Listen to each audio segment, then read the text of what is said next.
Alright folks, buckle up because today we're diving into a rivalry that's as old as my grandmother's complaints about my life choices. But first, take a break and press the subscribe button, and don't forget to like as well. Did you know that the tensions between Israel and Iran are so intense? At one point, 95% of Iranians had a negative view of Israel.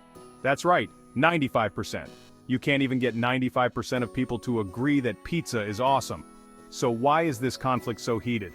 Let me tell you, it's not just politics, it's personal, historical, and it's been simmering for decades. Now before we start, let's just make one thing clear. The Israel-Iran rivalry isn't like your petty Facebook arguments over who the best Marvel superhero is. This beef runs way deeper. We're talking layers upon layers of conflict that would make even a wedding cake blush. You've got two powerful nations in the Middle East, each with a totally different worldview, religion, and political agenda, and they've been at each other's throats for decades. It's like a soap opera, but with real missiles and nukes instead of dramatic slaps. So, let's wind the clock back a bit.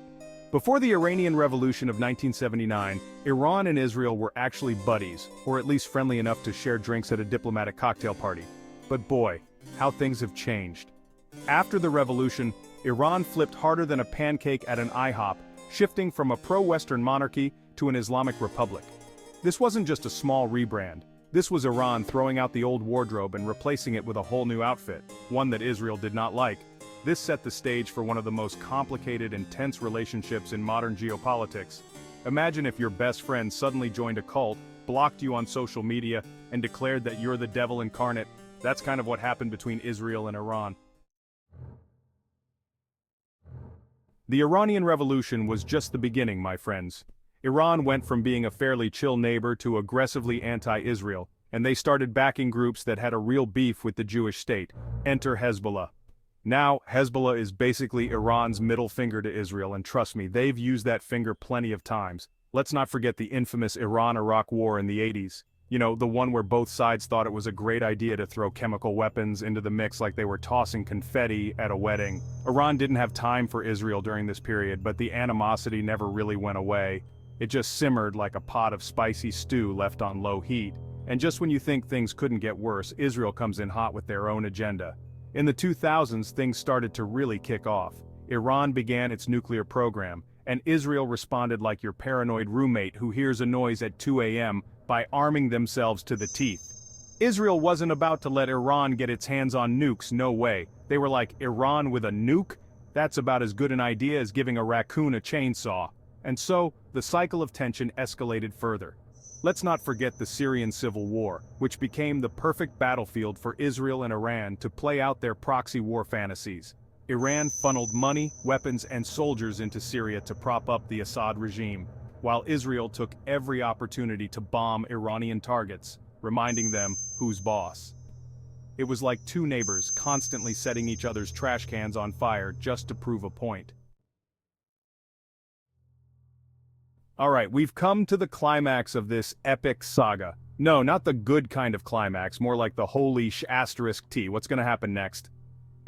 Picture this, it's 2010 and suddenly Iranian nuclear scientists start dropping like flies. It's like an Agatha Christie novel but with fewer tea parties and more explosions.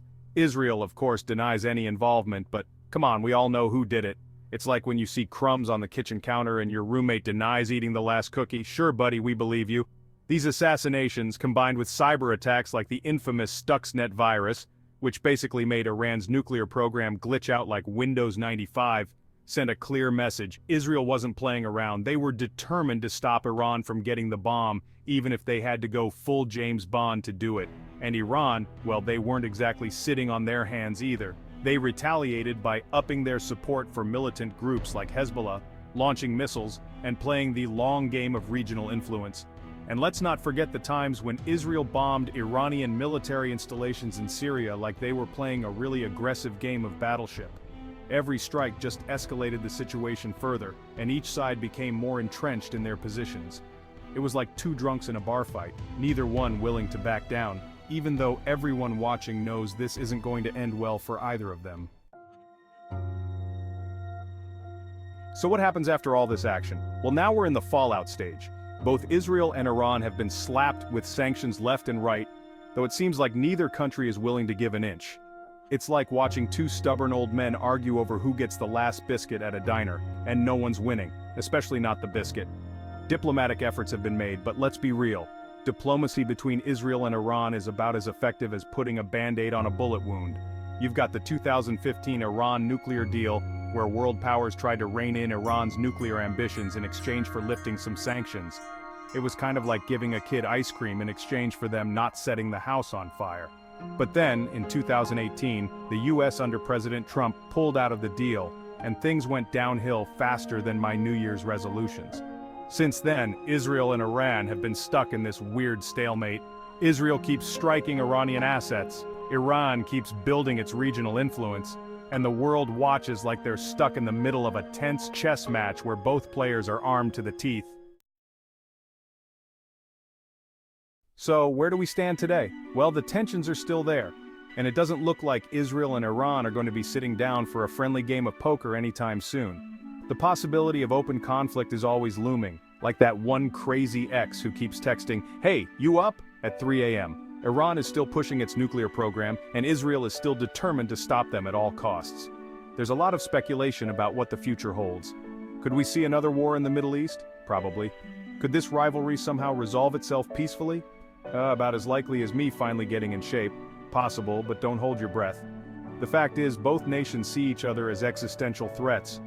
Iran wants to be the big dog in the Middle East, and Israel isn't about to let that happen, especially if nukes are involved. So, we're left with a powder keg just waiting for someone to light the fuse. And that, my friends, is where we leave off, for now.